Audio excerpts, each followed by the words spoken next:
Hi students. Hi students, and welcome to today's live IELTS class. My name is Adrian. I'm streaming to you live from a beautiful Victoria here on the west coast of Canada, and I'm so excited I almost forgot my microphone in front of me here. All right, everyone, this class is an IELTS reading class, again for a Band 9, so it's the second reading class of today. Lots of reading practice, and today's topic is earthquake preparedness. So not only good for IELTS, but some useful life skills as well. Welcome, Milk. Hello, Balu.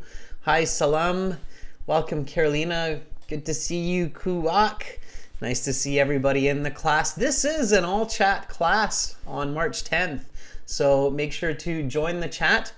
And when we do the reading, join the reading. Students, this lesson, just like all of our lessons, is presented to you by aehelp.com for academic IELTS. Visit us there for the general IELTS. Check us out at gieltshelp.com for lots of videos, interactive courses, original practice exams, a mobile app, lots more. The website looks like this. Click this big red button, just tap it to join our premium IELTS package. It's a one-time payment for lifetime access, and we help hundreds of students. You can read all about their success stories on our websites. We help hundreds of students every single day, so we're very proud and happy about that. For the general IELTS, visit us at gieltshelp.com. Again, you can click that big red button there to join the premium package. Students, for our apps, you can go to your app stores and get our apps: Academic IELTS Help, General IELTS Help, and definitely follow us on Instagram, IELTS_AHelp, GIELTS Help. On Instagram, we put up vocabulary videos, our lesson schedules, and lots of other great news and information. Jawahar, that's very kind of you. Jawahar says, you are a very friendly teacher I've ever met. Teachers should be friendly. Learning should be fun. So Jawahar, I'm happy about your feedback. Thank you. All right. So join us. Learn from great materials. Pass your IELTS exam. Get the best online learning experience. If you have questions, send me an email, adrian@aehelp.com. Right now, reading. Tomorrow we'll have a task 1 academic for members. We'll have speaking part 2 for everyone, and then some more classes on Saturdays. So lots and lots coming up. Now, let's do some reading together aloud. So again, more reading practice, more visualization. So this is about being prepared for an earthquake. And you never know, right? We live on planet Earth. There are earthquakes. Some people, like me, live in earthquake zones. So Victoria, Vancouver, in Western Canada. These are earthquake zones along the west coast. Japan, of course, as we know, is an earthquake zone. But even if you don't think you live in an earthquake zone, you never know. I was in Budapest a couple of years ago, and there was an earthquake in Croatia. Nobody thought there would ever be an earthquake in Croatia. It's not an earthquake zone, so you never know. So visualize as we do this reading, okay? For this reading, we are going to be, again, going to our exam book here, and it fits, right? Yeah, it all fits on there. Okay, you can see that. So earthquake preparedness, see it, be a part of it, okay, experience it. If you've ever experienced an earthquake and this is a difficult topic for you, maybe avoid this class, okay? All right. So to do the reading, let's listen to a British person read this, and let's read with the person, just like in the last class. So if you've got a headset, let me hop over to the website here. Okay, and this is academic. General IELTS reading for section 3. You could have this. So we go to the website, aehelp.com. You go to your My Student account up at the top here.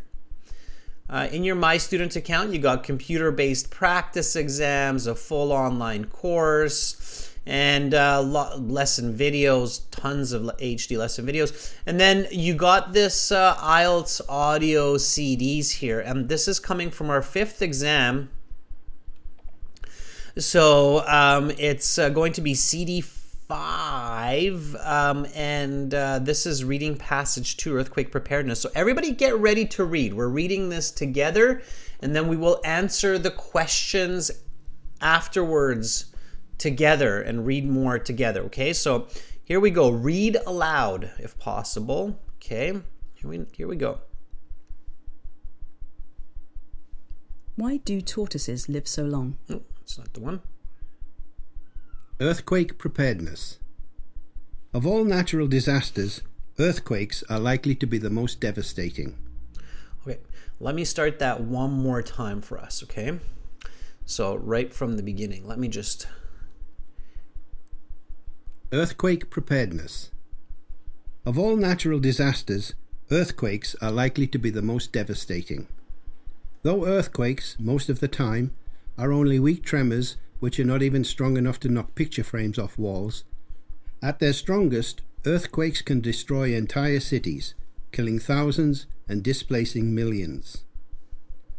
For regions of the world affected by earthquakes, being prepared for the big one is crucial to surviving when it eventually occurs. Earthquake preparedness takes 3 forms: education, construction, and planning. Those who grow up in earthquake zones are very familiar with so-called earthquake drills. These exercises take place multiple times each year in school, and students practice the appropriate steps to take in the event of an earthquake. The first step is to take shelter under a strong structure. In school, this is often a wooden desk. In the absence of such furniture, a door frame is recommended, as this is the strongest structural part of any room. Next, drop to the ground, cover your head and neck, and only move if there is a safer place to seek shelter within short crawling distance. Keeping your head and neck covered are of critical importance, since falling hazards are one of the biggest dangers in an earthquake. Once the shaking has stopped, people are advised to wait for any aftershocks to occur. Many deaths and injuries occur during aftershocks, smaller earthquakes which occur shortly after the initial quake, so staying sheltered is recommended for up to 10 minutes after the main event. Once sufficient time has passed, people should get to open ground, taking care to avoid falling hazards, especially glass structures such as windows. One of the biggest factors that affects the number of casualties in an earthquake event is the quality of the construction of buildings that people work and reside in. In areas with poor construction standards, these buildings provide little to no protection against earthquakes. In the major earthquake that occurred in Haiti in 2010, poor construction standards were to blame for a large proportion of the casualties. While other countries have higher standards, often these standards are not designed with earthquakes in mind. Many buildings may be built to an otherwise high safety standard, but be almost as defenseless as the Haitian buildings when facing a strong earthquake. In high-risk earthquake zones, all buildings must be constructed with an eye to earthquake preparedness. Buildings in areas such as Japan and the west coast of North America are constructed to shift a certain amount along with an earthquake. This elasticity allows the building to survive the quake. Instead of shaking and being knocked down, they are shaken and return to their original place. This type of construction greatly minimizes the risk to inhabitants in the event of a major earthquake. The final form of earthquake preparedness is planning. People in high-risk areas must have a plan for what to do in the event of an earthquake, and they must plan beforehand so they have appropriate supplies to survive in the initial days after the event.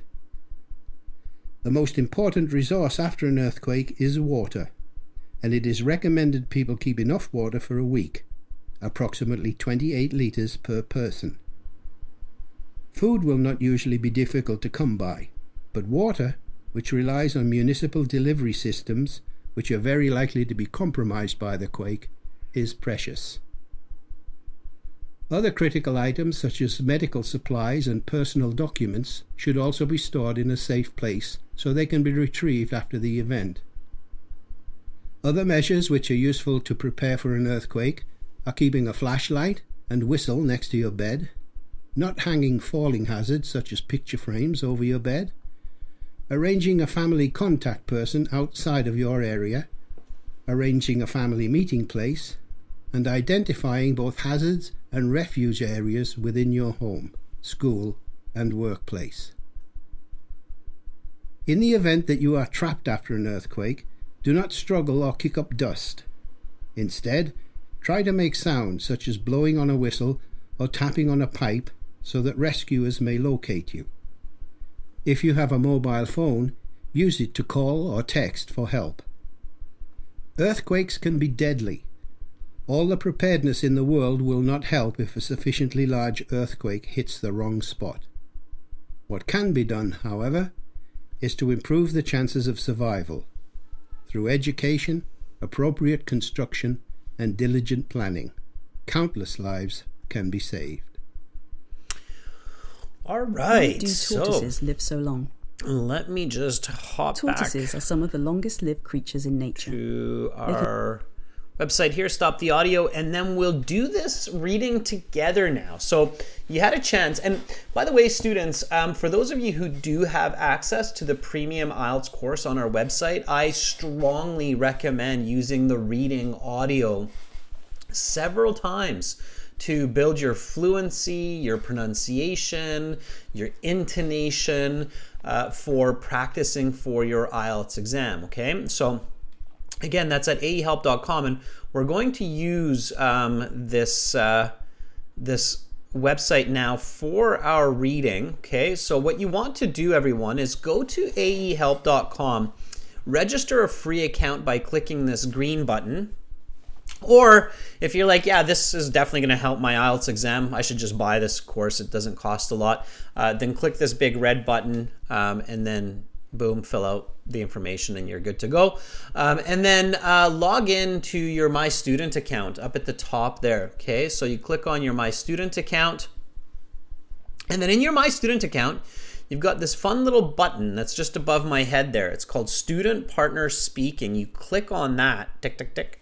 Okay, so click on that and then accept the terms, and you are now in this chat interface, and I'm recognizing some names. Good to see some of you back. So we've got Anirban, Franklin, Resh, Fitsum, Atafe, Isadora, False, Tina, and lots more. And I'm going to be looking for volunteers. And now this is an all chat class, so anybody can volunteer. It's not just for members. Okay. Sanju, I'm glad you like the thumbnail expression. That's great. Yeah, so we'll take some volunteers and we'll do some reading together, and then we'll answer the questions together. So False, that's an interesting name if that's your actual name. Okay, so False says, I'd love to read one more time. Did we have you read before? All right, are you ready? Okay, so we'll read this passage together. I'll give you a little bit of feedback and maybe ask you some important questions that you should be thinking about when you are reading for the IELTS exam. There'll be some very good tips and strategies for you here coming up. So pay attention.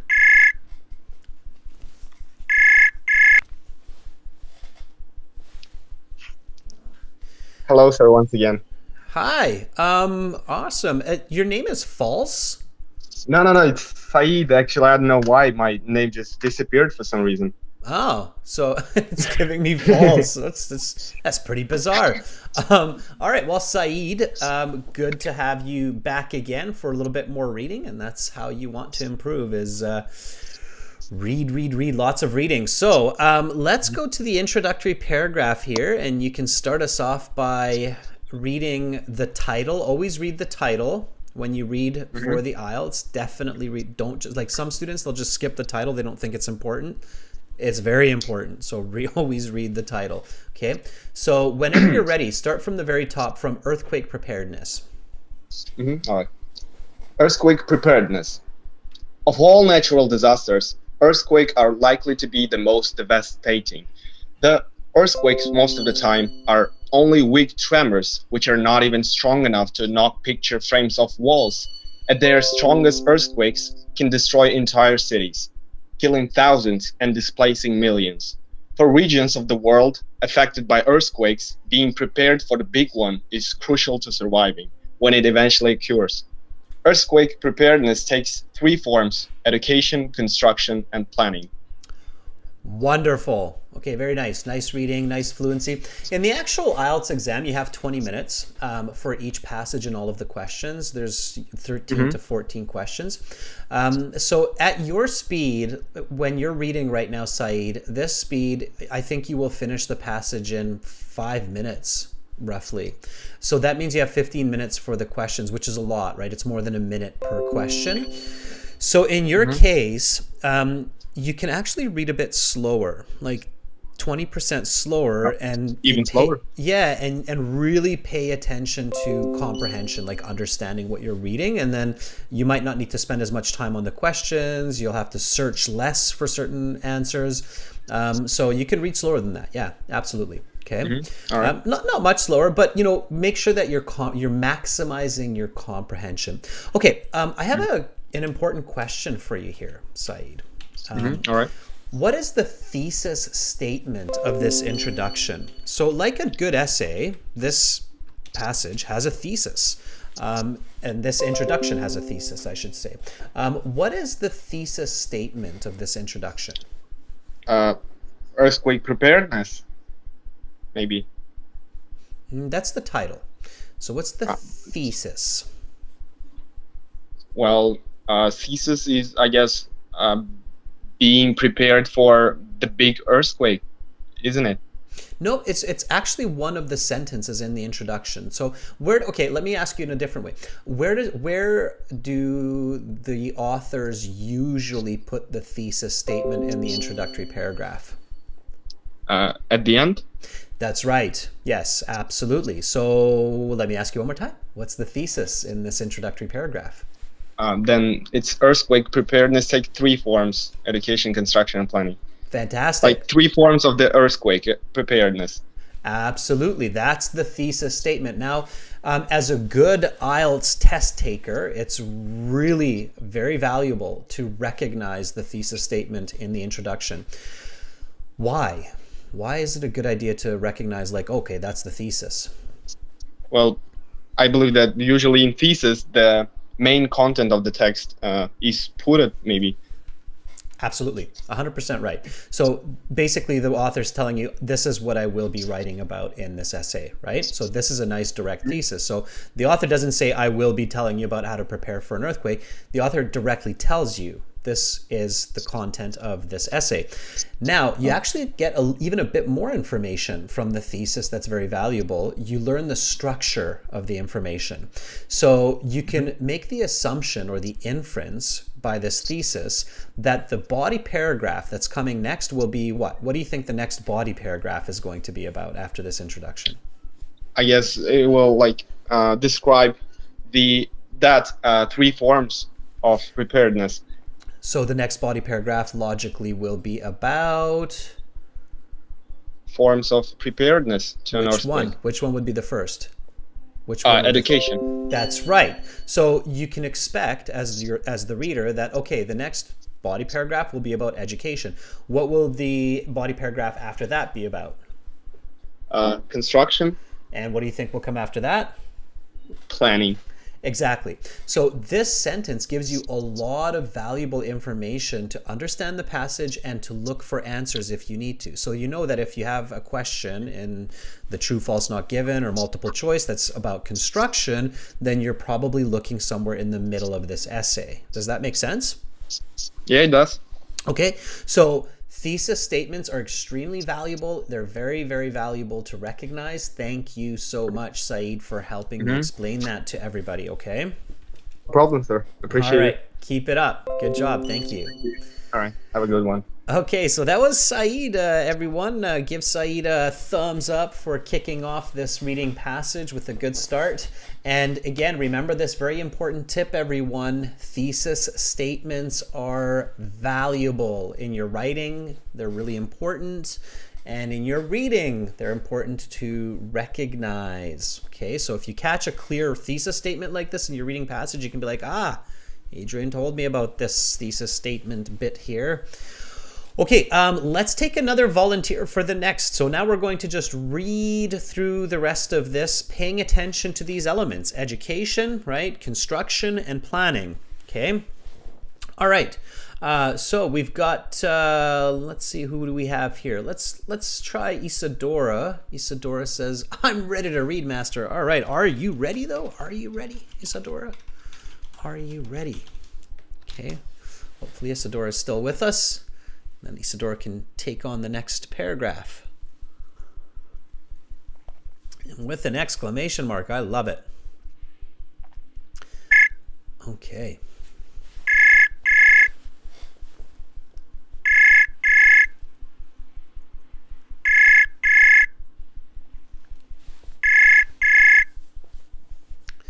Hopefully we can connect.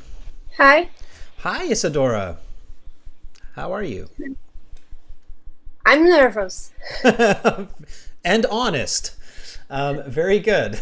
All right. Don't be nervous. That's totally fine. It's just a bit of reading.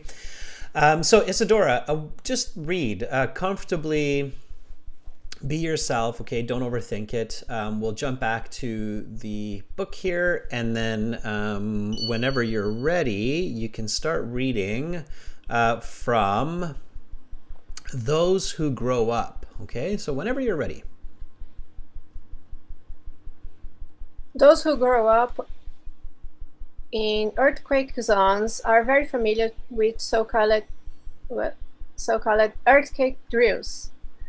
This exercise takes place multiple times each year in schools, and students practice the appropriate steps to take the events of an earthquake. The first step is to take shelter under a strong structure. In school, there is often a wooden desk. In the absence of such furniture, a door frame is recommended, as this is the strongest structural part of any room. Next, drop to the ground, cover your head and neck, and only move if there's a safe place to seek shelter within short crowding distance. Keeping your head and neck covered are of critical importance, since falling hazards are one of the biggest damages in an earthquake. Once the shaking has stopped, people are advised to wait for any aftershocks to occur. Many of deaths and injuries occur during aftershocks. Smaller earthquakes which occurs shortly after the initial quake.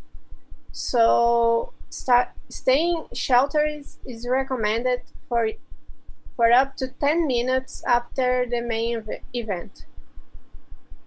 Once sufficient time has passed, people should get to open ground, taking care to avoiding falling hazard, especially glass structures such as windows.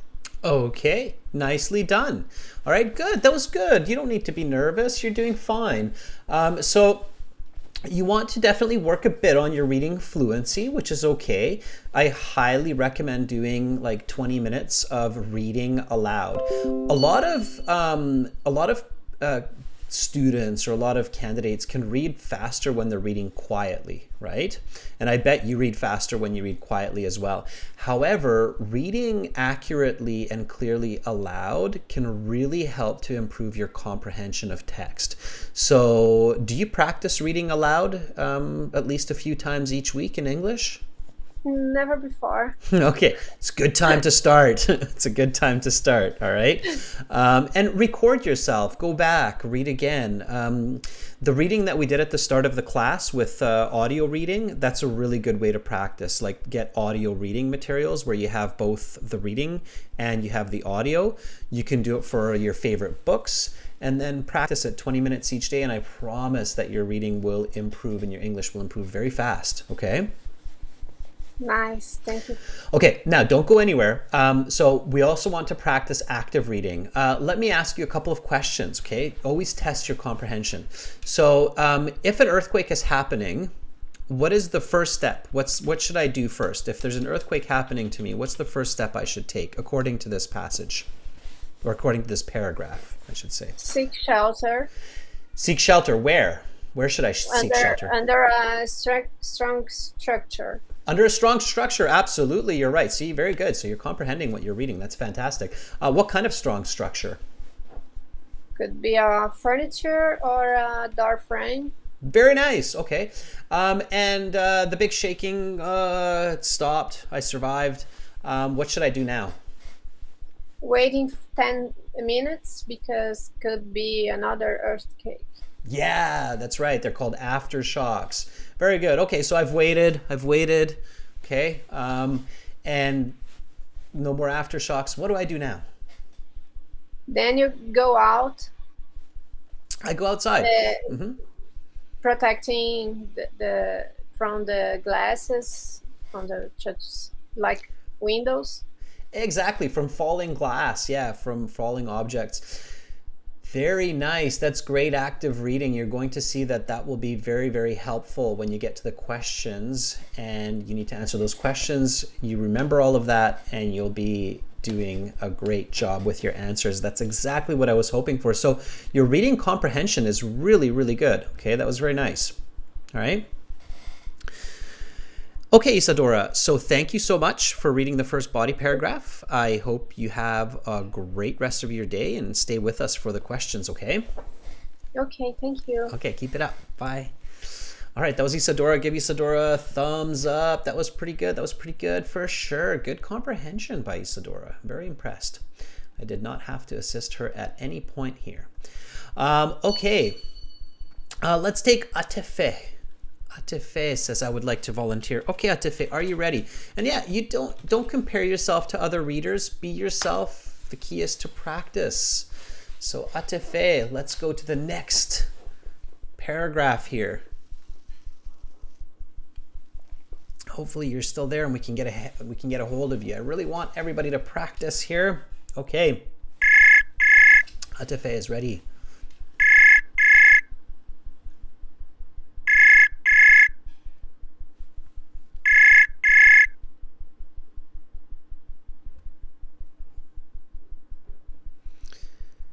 Hello, Atefe. Hello. Hi, there you are. I can hear you. How are you doing? I'm great, thank you. How are you? I'm doing pretty good, thanks. Atefe, where are you calling from right now? I'm calling from Iran. From Iran. Do earthquakes happen in Yeah. Iran? Not usually, I don't think. Not in the place I'm living. Okay, good. Well, that's a good thing, for sure. Yeah. So I will get you to help me with this reading passage by reading the next body paragraph, which we now know from the thesis will likely be about construction, so the buildings. So whenever you're ready, read from the top here, one of the biggest factors that affects, okay, whenever you're ready. Okay. One of the biggest factors that affects the number of casualties in an earthquake event is the quality of the construction of buildings that people work and reside in. In areas with poor construction standards, these buildings provide little to no protection against earthquakes.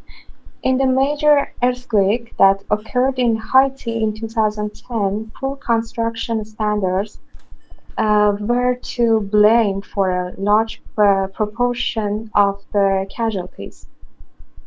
While other countries have higher standards, often these standards are not designed with earthquakes in mind. Many buildings may be built to an otherwise high safety standard, but be almost as defenseless as the Haitian buildings when facing a strong earthquake. In high-risk earthquake zones, all buildings must be constructed with an eye to earthquake preparedness. Buildings in areas such as Japan and the west coast of North America are constructed to shift a certain amount along with an earthquake. This elasticity allows the building to survive the quake. Instead of shaking and being knocked down, they are shaken and returned to the original place. This type of construction greatly minimizes the risk to inhabitants in the event of a major earthquake. Nice reading, good fluency, nice smooth reading. A couple of words that were a little bit tricky to pronounce. You just read through them. That's what you want to do. Okay, that's an important tip, and this is for everyone. When you have a word like elasticity and you get stuck on the pronunciation, don't worry about it. Just read through it. Don't let it break your fluency. Don't let it break your comprehension. Absolutely. Okay, couple of questions here. So, like many good body paragraphs, this body paragraph has a topic sentence, it has an explanation, and it has an example. What example is given by this author for construction of earthquakes or construction of buildings for earthquakes? What's the example that the author gives here for you? One of them was the earthquake that happened in Haiti in 2010. Yeah, absolutely. Yeah. So gives the example of poor construction. There's another example. What's the other example that is given? Uh, Another examples were about North America, I think, which had good structural for buildings, and the text I think said that they build safe buildings. Yeah, so the west coast of, I think, coastal North America, and Japan, right, was the Yeah, other one. Yeah, yeah, Japan. yeah, Very good. Japan. Yeah, Okay, Japan. let me ask you another question. If a building has good construction, will it always Yeah. be able to withstand an earthquake, according to this author? Um, yes. That was a trick question. The answer's a no on that one. Oh, So yeah, that was the trickier one. And when you're practicing reading, especially in a class with partners, challenge each other. So challenge each other with these trickier questions as well. Here we can see this interesting sentence. While other countries have higher standards, often these standards are not designed with earthquakes in mind. Many buildings may be built to an otherwise high safety standard, but be almost as defenseless as the Haitian buildings when facing a strong earthquake. So in this sentence, the author clearly tells the reader that it's not just enough to have high building standards, but they have to be built in a special way to resist earthquakes, right? So that's kind of, when you get in, you'll see when we get into the true, false, not given, and some of the multiple choice, that's where when they're testing for a band 8, band 9, they can hit you with these bit more challenging questions, right? So, but otherwise, really good reading and great comprehension. It seems like you really retained those examples, so that was very, very good. Atefe. yeah. Thank you. I hope you have a fantastic rest of your day or evening. Thank you. I I guess it's really late. appreciate your online classes. They really helped me. Thank You you. are most welcome. Thank you for saying that. Have a wonderful day. Bye for now. Thank you too. Bye.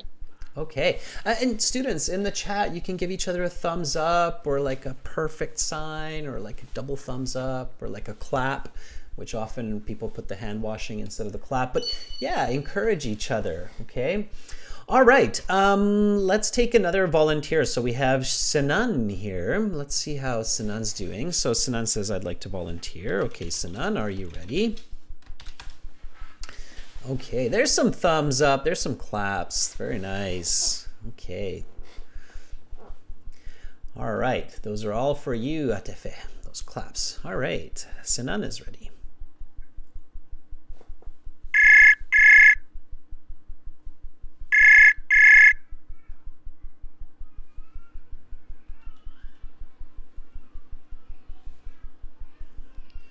Hello, Sinan. Can you hear me? I heard you pick up, but I don't hear you. Some countries have restrictions, students, on chat software. That could always be an issue. Or your microphone might not be enabled. Or you might have a device mismatch. So there are certain reasons why sometimes we can't make the connection.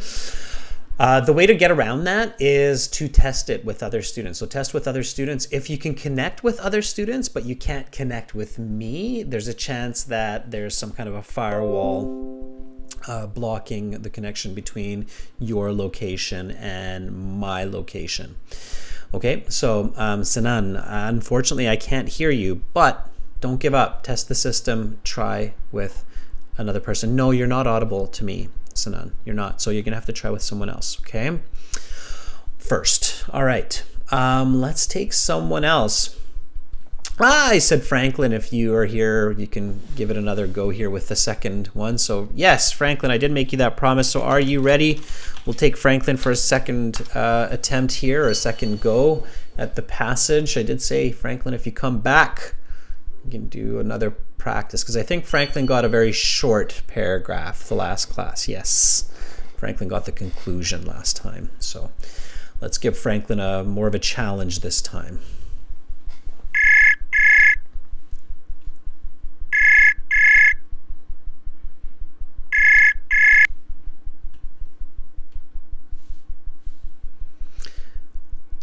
Hello, Franklin. Hello. How are you doing? Fantastic. All right, you're As back. promised, you call me back. Yeah, I stayed true to my word. I said I would give you another chance if you come back in the next class. You came back, and here it is. You got the conclusion last time, if I remember correctly. Thank you very much. All right, and that You was know, I'm in Indonesia right now, and right now it's quiet. Already 10:30 right now. Yeah. 10:30 p.m. in Indonesia. You're practicing late. That's good. That's good. Burning the midnight oil. All right, Franklin. Well, here's your chance at a bit of a longer paragraph than last time. So Okay. whenever you're ready, you can start from the final form of earthquake preparedness. Whenever you're ready. The final form of earthquake preparedness is planning. People in high-risk areas must have a plan for what to do in event of an earthquake, and they must plan beforehand so they have appropriate supplies to survive in initial days after the event. The most important sources after earthquake is water, and it's recommended people keep enough water for a week, approximately 28 liters per person.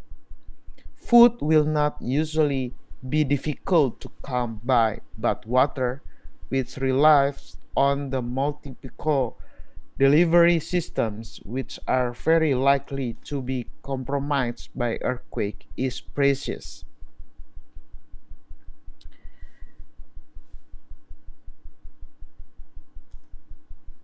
Other critical items. Other critical items such as medical supplies and personal documents should also be stored in a safe place so they can be retrieved after event. Other measures which are useful to prepare for an earthquake are keeping a flashlight and fuzzle next to your bed, not hanging falling hazards such as picture frames or over your bed, arranging a family contact person outside of your area.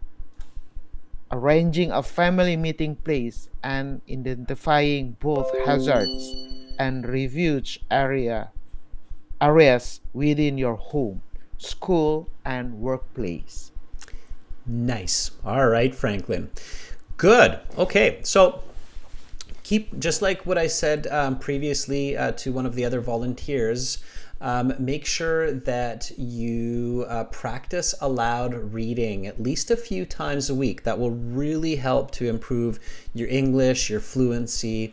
And one important step when you're practicing this aloud reading is when you read a paragraph like this and you come across some words that are unfamiliar or difficult to pronounce, like municipal was one, for example, whistle was another. There were a few of them. There were about maybe 6 or 7.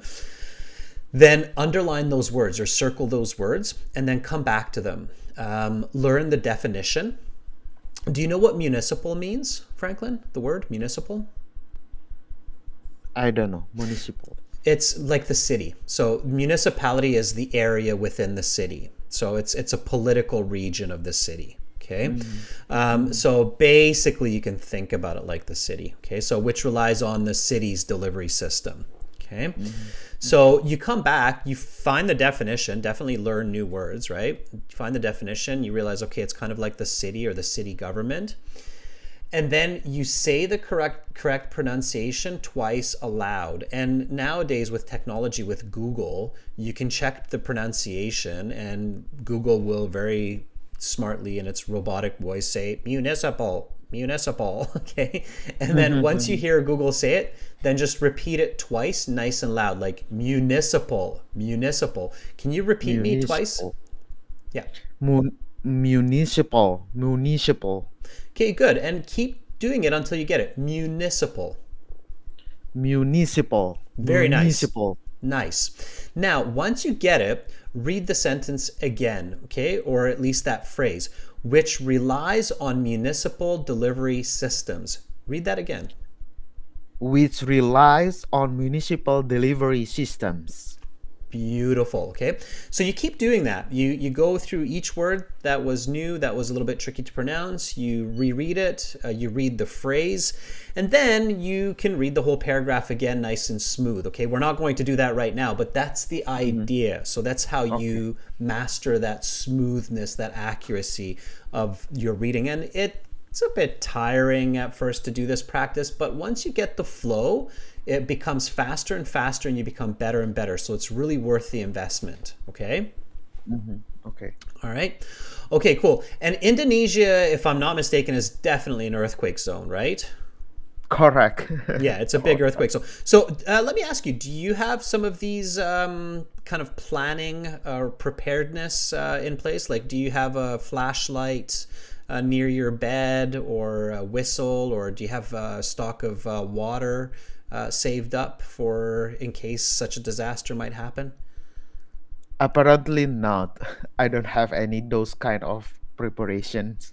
Okay, so my next suggestion: bottle of water and a flashlight, just in case, right? You never know. God forbid. I mean, I hope that we never have to suffer such a difficult situation. But life is unpredictable. Life is long, right? So it's good to be prepared and just have like a 4-liter bottle of water somewhere in the bedroom and a flashlight, and that could really make the situation less distressing, right? Okay. Thank you. All right, that's some life advice, Franklin. I'm not just here for IELTS, just here for your last. Okay. All right, Franklin, thank you so much for volunteering. I hope you have an awesome rest of your night and a good rest, okay? Okay, thank you very much, Okay. Adrian. Bye for now. Bye. All right, that was Franklin. So that was good. All right, Franklin, thank you. I will finish this passage and we'll get to some questions and answers, okay? I want to get to some questions and answers here as well. So let me read the conclusion for us, and then we'll get to the questions here. And I will take volunteers for the questions today. So here we go, and we'll do them together, so don't panic. It's all good. We'll do them together. Okay, here we go. So read with me, students. Read with me. A little bit more aloud practice. Let's do this together. Read with me. So I'm starting from in the event that, okay? So Here we go. 3, 2, 1. In the event that you are trapped after an earthquake, do not struggle or kick up dust. Instead, try to make sounds such as blowing on a whistle or tapping on a pipe so that rescuers may locate you. If you have a mobile phone, use it to call or text for help. Earthquakes can be deadly. All the preparedness in the world will not help if a sufficiently large earthquake hits the wrong spot. What can be done, however, is to improve the chances of survival. Through education, appropriate construction, and diligent planning, countless lives can be saved. All right, that's the conclusion. And notice how in the conclusion we have this take-home message that's very similar to the thesis, but it also includes this extra little bit here, which is countless lives can be saved. All right, so that's earthquakes. We need to pay attention to education, so understanding about earthquakes, construction, right, building to meet the earthquake as much as possible head on, and then to plan, right? So, okay, let's get to the question. So here we have a yes, no, not given question. Do the following statements agree with the claims of the writer in passage 2? This is a very typical question in the IELTS. Guarantee whether you're doing the academic or the general, you will get a yes, no, not given, true, false, not given. Often you will even get 2 of these, so in 2 different passages, okay? All right. So let's do these together, all right? I'm going to take some volunteers and I will show you how to answer these true, false, not given questions by getting the help of volunteers. So let me hop back to our chat here. And in our chat, we've got some people here. We've got Anirban. I don't know if I talked to Anirban. Maybe I did. I think Anirban I couldn't connect. Okay, let's see if we can connect with Anirban, and Anirban will help me with the first yes, no, not given question. Okay. All right. Okay, Anirban, are you ready? Okay, let's see if Anirban is here. Hopefully we can. Yes, sure. All right, let me reach out to Anirban. We can do a yes, no, not given.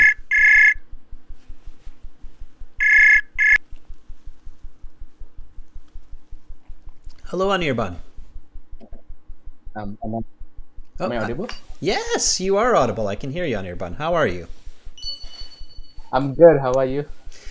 I'm doing pretty good. Are you ready to help me with a yes, no, not given question? Yeah, sure. But right. I haven't done this before ever. That's completely fine. I'm here to walk you through it, to help you with it, and everybody else. So here we go. So this type of question, you basically have to figure out if the author says this information, if the author's like, okay, this is what I said, or if they disagree with it, if they're like, no, I said the opposite, or I said a different idea about this, or if we just have no idea, if we're like, well, I don't think the author told us about this, okay? So the trick here, I'll show you how to do this. So number 14 is what we're looking at here. When you're ready, can you read this question for us, number 14? Sure. Most earthquakes are strong enough to cause some damage. Okay, good. All right, simple statement, right? Most earthquakes are strong enough to cause some damage. So you're in the IELTS exam and you just read this, and now what you want to do to get the right answer is you want to ask yourself a couple of questions, first of all, right? The first question that you need to ask yourself is this kind of information important for this passage? So this passage is about being prepared for earthquakes. So if you're the author, if you're the writer, do you think it's important to include information about how strong an earthquake can be? Yes, definitely. Earthquakes cause a lot of damage, and I think it should be there. Okay, yeah. So the strength of the earthquakes should be included, right? So it's a 5.5 or a 7.2 or whatever they measure them at. All right, now, logic question for you, and this is where some grade 10, grade 11 science class might come in helpful if you remember that. All right, so quick question. Are most earthquakes strong enough to cause some damage to people's lives and homes? No, some of them are. Very nice answer. So you said no, they're not. Some of them are, but most of them aren't, right? So as most people know this, that we have thousands of earthquakes every day around the world, but we just don't feel most of them, right? Which is a good thing. So what do you think is the correct answer here then? Well, I think it's yes, because they're strong enough. No, you just said no. You said no, right? Go with your Okay. answer. You said no. You told me no, so stick with no. I asked you, are most earthquakes strong enough to cause? And you said no, some of them are, right? So as soon as you say no, you want to give no, right? Don't contradict yourself. A lot of students do Okay, that, I but see. don't contradict yourself. You said no, it's not, right? Yeah. Okay. Okay, so stick with no. So you took the correct steps, but just in the very end you contradicted yourself, right? Because the question is able to fool your mind. It's able to kind of trick your thinking, right? But you shouldn't let it trick your thinking. So just keep with logic. So is this information important? Yeah, it's important. We should include this in the passage. Are most earthquakes strong enough? No, some of them are. So the answer is no. Got it. Okay. You got it? Okay. Yeah. All right. Okay. So now we can move to the next question. If we really wanted to, we could go back and search, but that takes a really long time. And I think the answer, it's actually, I can't even remember where it is. I think it's in the very beginning. Here it is. So though earthquakes most of the time are only weak tremors, which are not even strong enough to knock picture frames off the wall. So this is where the answer is. Okay. It says not even strong enough. But it's tricky to try to search for these. So it's much better to use the kind of logic that we were just using. Okay. Okay. Make sense? All right. Thank you so much, Anirban, for helping me prove that first point. And now we'll take some other volunteers to help me with the other yes, no, not givens. Okay. Anirban, keep practicing that. So keep doing that, okay? Sure. Thanks a lot. Okay, bye. All right, that was Anirban. So let's take another volunteer for the next one here. Okay, all right. Here we go. So let's take Ramesh Kumar. Let's see if Ramesh Kumar is with us. Okay, can you help with a yes, no, not given question, Ramesh Kumar? If you're still there, let's walk through this. Again, I'll help you, so don't panic. It's not like I'm going to leave you out to dry and just leave it to you. I will help you. I will help you walk you through the question. Okay. All right, Ramesh Kumar. Very good.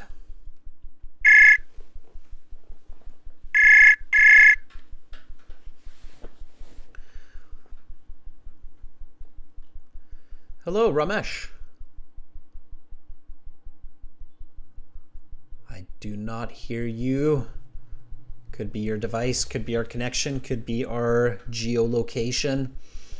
I'm not sure why that is. Ramesh, try with another person in the chat. See if it works with them. If it works with them, then it's our geolocation. If it doesn't work with them, then it's a device or permissions mismatch. Okay? And then come back later and try with me. Okay. All right. Oh, Cassandra. Yeah, there you are. I promised I would look for you. So Cassandra says, hi, Adrian, back from work. Please pick me. Okay. Are you ready? So Cassandra is one of our members, and she really wanted to volunteer last class, but she was at work. So Cassandra, if you're still there, let's give it a shot.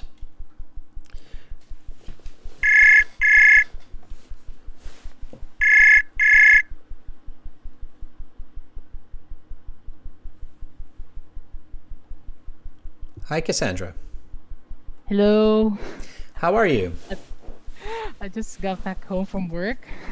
How was work? Tiring? Tiring. Okay. Yeah, Yes. yeah. But was it good though? Was it still okay? Yes, Okay. indeed, yes. All right, right on. Okay, Cassandra, so help me out with this yes, no, not given question. We're going to go on to number 15 here. Okay. So whenever you're ready, just read the question. Okay.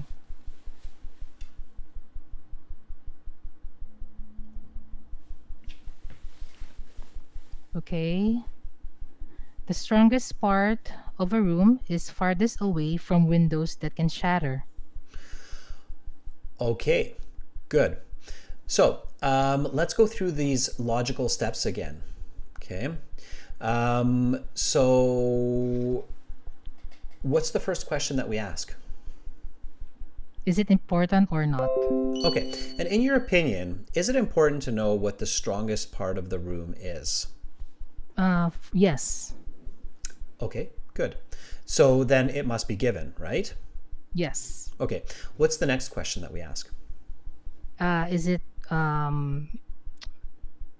true or not, or is it true or not? Yeah, and when you're practicing, and actually when you're doing the exam, you want to ask the complete question. So what you want to ask is it true that the strongest part of a room is furthest away from the windows that can shatter?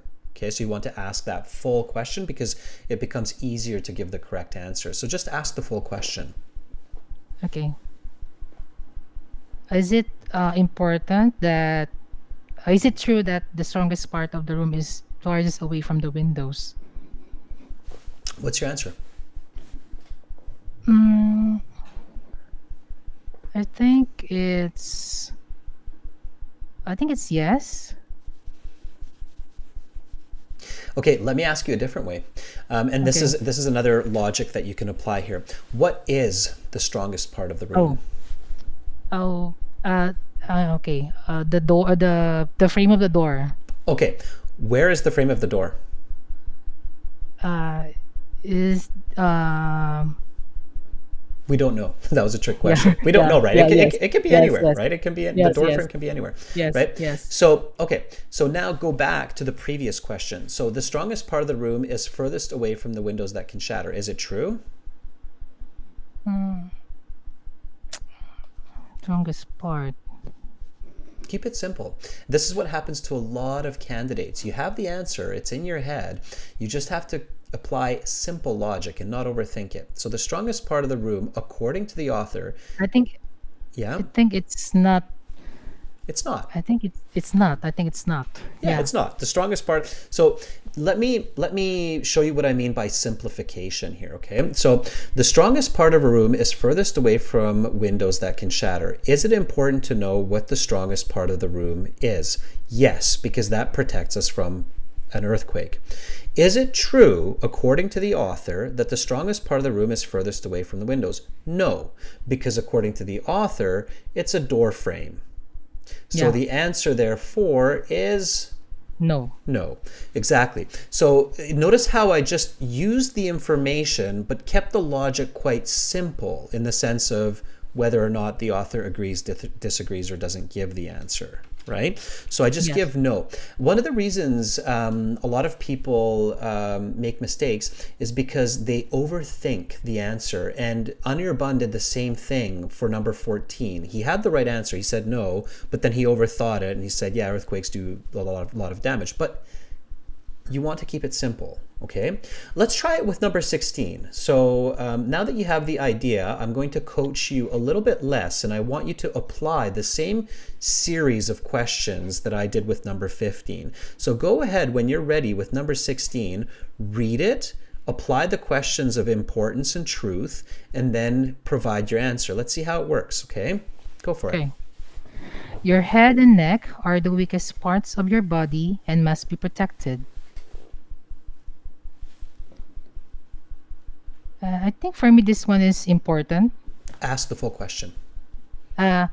This statement is important because the head and the neck are one of the weakest parts of the body, as I said in the passage. Okay, keep going.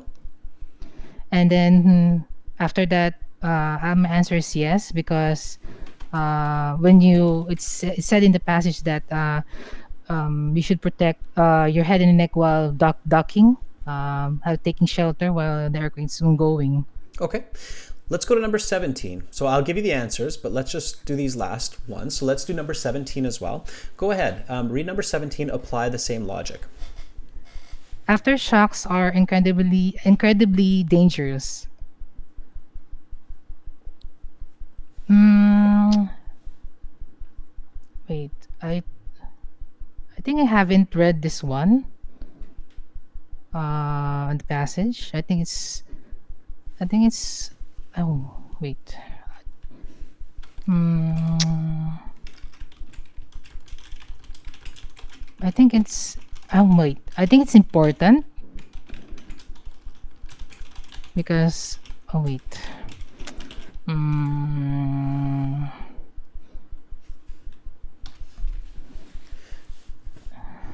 And that's about all the time you have for a yeah, question. yeah. That's about all the Yes. time you have for a question because on average, you don't have more than about 45 seconds per question. So now you have to answer. So just give me the answer. I think it's. Wait. You have to think answer. Don't leave I blanks in think. the eyes. Okay. I think it's not given, but I. Okay. Wait. All right. It's not. Okay. Stop there. All right. Okay. So Okay. right now, don't be surprised, don't be shocked, Cassandra. You got 0 out of 2. Okay, so Oh my God. you lost both those marks.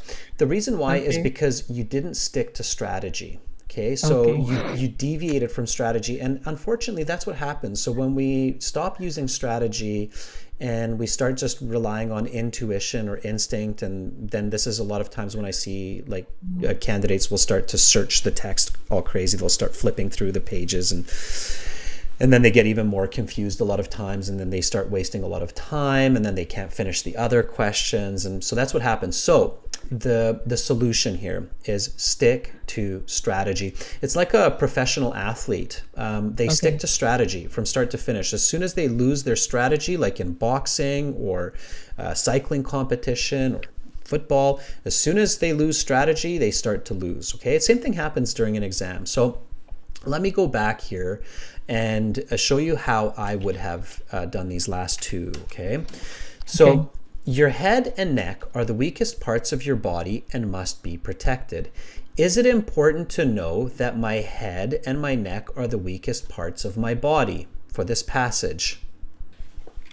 No.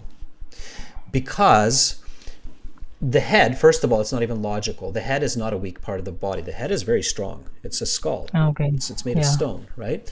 So it's not important for this passage to know what the weakest parts of the body are. The author does talk about it, but it's not. The author doesn't describe your legs are stronger. Don't worry about your legs. Your arms are strong, but worry about your neck. So it doesn't say that. So this one is actually not given. Okay. Because the author doesn't need to tell me what are the strong and weak parts of my body. Okay, so it's kind of a tricky one. This one was a difficult one, so I get it. Maybe some students might have answered yes. This last one, however, you started to get a bit confused. So you said, I think I haven't read this one. And then you started to go back to strategy. And I was kind of like in my head, Cass, I was like, yes, okay, you're going back to strategy. You're going back to strategy. Oh my God. And you started to go, I think it's important. I messed up. And that was really good because you started to think like, I think it's important to know about aftershocks. Absolutely it is, right? So we're talking about earthquake preparedness, and to talk about aftershocks was definitely important because they're the most dangerous parts of earthquakes often, right? So definitely given. The answer here is yes, so it's given. Okay. Oh my God. And then I can simply ask, are aftershocks dangerous? Are they dangerous, Yes. Cass? Yes. Yes, they are. Yes. So the correct answer is yes. So even if you didn't get number 16 was probably the trickiest question out of the 4. You definitely need to get 17 correct without searching the text, okay? Because it's, again, aftershocks are incredibly dangerous. Is this important information for earthquake preparedness? Very much so. Is it true? Yes, definitely. Okay, all right. So, Cass, what is the most important learning point here? Stick to the strategy. Exactly. Okay. And on that note, God, my I'm going God. to I'm Oh going my to end the God. lesson. I'm going to end the lesson on that I note. was So stick to okay. strategy. You Yeah. might, and when you stick to strategy, you might not get every question correct, but you'll definitely get more correct than if you don't stick to strategy. Okay. Yes. So, all right, Cass, thank you so much for proving that point. Oh my Believe me when I say this, Cass, you're not alone. Okay, so many students do this. They know the strategy, they use the strategy, they get to the exam, and they take the strategy and they throw it out the door. They panic. So you definitely don't want to do that. Okay. Yeah. All right. Okay, Cass. I hope you have a good night, and I hope you get some good rest after a tough day of work. And I'm sort of throw some more tough Yes. challenges Yes, at you later on. I'll make up next time. Don't worry. Okay, I'll make awesome. up next time. Thank you, Bye. Cass. Thank you. Bye-bye. Bye. All right. So that was Cass. Give Cass a thumbs up. I really pushed her there. I was challenging her, but she took it with a smile, and that was great. And that's what a lot of people have difficulty with. So students, true, false, not given, yes, no, not given. It's a logical series of questions. First, you figure out whether it's given or not. Then you figure out whether it's true or not. You have to ask the full question. You have to stick to strategy. That's the only way to maximize your score on those questions, okay? I have had lots of students who have done this. They've practiced this. They used it, and they said, yeah, Adrian, totally worked. My true, false, not given scores went up way higher. So it definitely works. It's proven. Okay, you just have to practice it. That's it, everyone, for today's class. Tomorrow, task 1, writing, academic for members, and then we'll have speaking part 2, the cue card with strategies. Students, again, if you like these lessons and if you want to get lots more help for your IELTS exam, sign up for our premium package at aehelp.com. It's a one-time payment. It's a lifetime access. Click on that big red button. It's worth it. I hope to see you all tomorrow. Thank you so much for the volunteers. You're all so brave. Thank you for our members. Thank you, Carolina, for moderating. Have a lovely, lovely rest of your day, everyone. If it's late, get some rest. Get a good sleep. I'm Adrian, signing out from Victoria, Canada for now. Bye, everyone.